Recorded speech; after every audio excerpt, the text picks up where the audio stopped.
मित्रों, अब हम पीएम मोदी को सेशल्स में मिले सम्मान पर हो रही सियासत का विश्लेषण करेंगे। अंतर्राष्ट्रीय मंच पर या किसी दूसरे देश में भारत के किसी नेता, खिलाड़ी या कलाकार के सम्मान को पूरे देश के सम्मान से जोड़ा जाता है। पुरस्कार भले ही किसी एक व्यक्ति को मिले, लेकिन उससे प्रतिष्ठा देश की भी बढ़ती है। लेकिन प्रधानमंत्री नरेंद्र मोदी के सेशल्स दौरे में उन्हें मिले सम्मान को लेकर राजनीति शुरू हो गई है। सम्मान का स्वागत करने के बदले सवाल उठाए जा रहे हैं। छोटा देश होने की वजह से सेशल्स का मजाक उड़ाया जा रहा है। स्पेलिंग की गलती का जिक्र किया जा रहा है। मित्रों, पीएम मोदी की 3 दिवसीय सेशल्स यात्रा के दौरान उन्हें guardian of the blue horizon की उपाधि से सम्मानित किया गया। यह सम्मान उन्हें पर्यावरण संरक्षण के क्षेत्र में दिया गया। समुद्र से घिरे सेशल्स के लिए पर्यावरण सबसे जरूरी विषय है और इसी से जुड़ा सम्मान उसने प्रधानमंत्री मोदी को दिया। यह पीएम मोदी को मिला 34वां अंतर्राष्ट्रीय सम्मान है। यह अवार्ड उन्हें सेशल्स की स्वतंत्रता की स्वर्ण जयंती और भारत सेशल्स के कूटनीतिक संबंधों के 50 वर्ष पूरे होने के उपलक्ष्य में दिया गया। लेकिन भारत में विपक्ष इस सम्मान से खुश नहीं है। वो पीएम को पुरस्कार मिलने के अलावा सेशल्स को दी गई आर्थिक मदद पर भी सवाल उठा रहा है। 3-4 बड़ी गलतियां आ जाएं एक ऐसे अवार्ड में जो आप किसी और देश के राष्ट्राध्यक्ष को दे रहे हो, तो या तो बिल्कुल नॉन सीरियस अवार्ड है, और अगर सच्ची में ये कोई सीरियस चीज है तो उसमें क्या गंभीरता दिखाई है सेशल्स ने। और अगर इस अवार्ड में 1500 करोड़ का कोई खेल है तो फिर बहुत शर्म की बात है। 1500 करोड़ रुपए सेशल्स को आर्थिक मदद दी जाएगी, जिसमें से करीब करीब $125 मिलियन तो लाइन ऑफ क्रेडिट होगा, लेकिन $50 मिलियन एक ग्रांट होगा जो कभी वापस नहीं आएगा।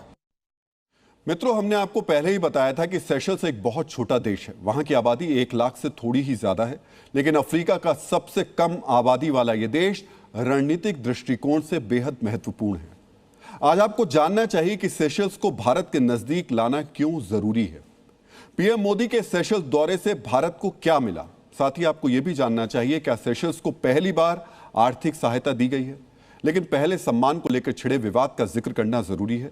सेशल्स की मीडिया में आई खबरों के मुताबिक वहां की सरकार ने कुछ ही दिन पहले अपनी राष्ट्रीय पुरस्कार प्रणाली को रद्द कर दिया था। इसके लिए वहां की संसद में नया कानून पास किया गया था। सेशल्स की घरेलू राजनीति के कारण अवार्ड के पुराने सिस्टम को खत्म किया गया और एक नया सिस्टम शुरू किया गया। इसी के तहत पीएम मोदी को guardian of the blue horizon सम्मान दिया गया। सिस्टम में इसी बदलाव की वजह से पीएम मोदी सेशल्स का यह सम्मान पाने वाले दुनिया के पहले नेता बने हैं। इसलिए नया पुरस्कार होने की वजह सेशल्स की घरेलू राजनीति है। जहां तक स्पेलिंग को लेकर विवाद की बात है, तो सेशल्स के अधिकारियों की गलती को हम भारत की गलती कैसे कह सकते हैं। क्या पीएम मोदी सम्मान लेने से पहले यह कहते कि पहले स्पेलिंग ठीक कराइए तब सम्मान लूंगा। सेशल्स ने भारत से अपनी मित्रता के कारण पीएम को यह सम्मान दिया। क्या इसे स्पेलिंग की वजह से ठुकरा दिया जाता। नरेंद्र मोदी जी आज ग्लोबली एक ग्लोबल स्टेट्समैन के रूप में स्थापित हुए हैं। कांग्रेस इसको नहीं डाइजेस्ट कर पा रही, क्योंकि उनके नेता राहुल गांधी सिर्फ विदेशी हॉलिडे पे जाते हैं और दुनिया उनको एक टूरिस्ट पॉलिटिशियन के रूप में जानती है। डीएनए मित्रों, सेशल्स केवल 459 वर्ग किलोमीटर भूमि वाला एक छोटा सा देश है। क्षेत्रफल में आप इसकी तुलना गुजरात के शहर सूरत से कर सकते हैं। हमारी दिल्ली सेशल्स से 3 गुना बड़ी है। लेकिन मित्रों, सेशल्स का समुद्री क्षेत्र बहुत बड़ा है। 13 लाख वर्ग किलोमीटर समुद्री इलाके में सेशल्स का एक्सक्लूसिव इकोनॉमिक जोन फैला हुआ है। हिंद महासागर में जितने भी द्वीपीय देश हैं, उनमें सबसे बड़ा समुद्री क्षेत्र सेशल्स का ही है। यही वजह है कि हिंद महासागर में सेशल्स एक अहम जगह रखता है। साथ ही सेशल्स पश्चिमी हिंद महासागर में एशिया, अफ्रीका और यूरोप को जोड़ने वाले प्रमुख समुद्री रास्तों के करीब स्थित है। दुनिया में 40% से ज्यादा कच्चे तेल का परिवहन इसी रास्ते से होता है। इसीलिए सेशल्स से अच्छे संबंध भारत के लिए जरूरी है। मित्रों, सेशल्स से दोस्ती हिंद महासागर में चीन की बढ़ती गतिविधियों को संतुलित करने का अवसर मुहैया कराती है। 2011 में चीन ने सेशल्स में अपना नौसैनिक अड्डा बनाने की संभावना भी तलाशी थी। यहां भारत की मजबूत मौजूदगी से चीन का खतरा कम होगा। भारत का 95% व्यापार हिंद महासागर से होता है। सेशल्स में उपस्थिति से एशिया, अफ्रीका और यूरोप के समुद्री मार्गों पर नजर रखना संभव होगा। यह वो कारण है जो सेशल्स और भारत के संबंधों में मजबूती के लिए बेहद जरूरी है। पीएम मोदी के दौरे में दोनों देशों के बीच 9 समझौतों पर हस्ताक्षर हुए। इनमें प्रत्यर्पण संधि से लेकर सेशल्स में यूपीआई की शुरुआत तक शामिल है। साथ ही भारत ने सेशल्स को $175 मिलियन का विशेष आर्थिक पैकेज भी दिया। विपक्ष इस मदद पर भी सवाल उठा रहा है, लेकिन दूसरे देशों को भारत की सहायता की यह परंपरा 1950 के दशक में कोलंबो योजना से शुरू हुई थी। साल 2000 से अब तक भारत 65 से ज्यादा देशों को 48 अरब डॉलर की मदद कर चुका है।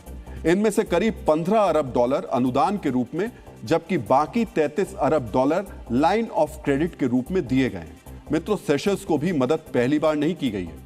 2012 में यूपीए सरकार के दौरान राष्ट्रपति प्रतिभा पाटिल की यात्रा में 75 मिलियन डॉलर का पैकेज दिया गया था। भूटान, नेपाल, मॉरिशस और मालदीव के साथ सेशल्स उन देशों में शामिल है जिनके लिए भारत के बजट में आवंटन किया जाता है। 2024-25 के बजट में सेशल्स के लिए 40 करोड़ रुपए का आवंटन किया गया है। मित्रों, जिस कांग्रेस को लगता है कि फिलिस्तीन के साथ संबंध और मजबूत होने चाहिए, वो सेशल्स के साथ नई शुरुआत पर सवाल क्यों उठा रहे हैं? जिस कांग्रेस को लगता है कि फिलिस्तीन को भारत की मदद और ज्यादा होनी चाहिए, वो सेशल्स को मदद से नाराज क्यों है? लेकिन भारत सेशल्स के साथ फिलिस्तीन की भी मदद करता रहा है। 1993 से भारत ने फिलिस्तीन को 160 मिलियन डॉलर की मदद की। 2018 से भारत फिलिस्तीन में राहत के कामों के लिए यूएन को हर साल 5 मिलियन डॉलर देता है। और यह कोई रणनीतिक मदद नहीं है, बल्कि पूरी तरह से मानवीय मदद है। लेकिन कांग्रेस को ऐतराज सिर्फ सेशल्स की मदद पर है। सेशल्स जिस तरह रणनीतिक रूप से हमारे लिए अहम है, उसे देखते हुए दोनों देशों का संबंध और मजबूत होना जरूरी है। प्रधानमंत्री ने अपनी यात्रा में इसी मकसद को पूरा किया। सेशल्स की अपनी यात्रा में पीएम मोदी ने सिर्फ द्विपक्षीय संबंधों को मजबूत नहीं किया, बल्कि धार्मिक और सांस्कृतिक संबंधों को भी सशक्त किया। स्वदेश रवाना होने से पहले पीएम मोदी आज मंदिर गए। सेशल्स की राजधानी विक्टोरिया में भगवान गणेश के मंदिर के दर्शन किए। यहां पीएम मोदी ने गणपति की आराधना के अलावा मंदिर प्रबंधन से जुड़े लोगों से भी मुलाकात की। उन्होंने भारतीय संस्कृति और आध्यात्मिकता को बढ़ावा देने के लिए मंदिर प्रबंधन की तारीफ भी की। करीब 5% भारतीय मूल की आबादी वाले देश सेशल्स का ये इकलौता हिंदू मंदिर है। इसकी स्थापना 1992 में की गई।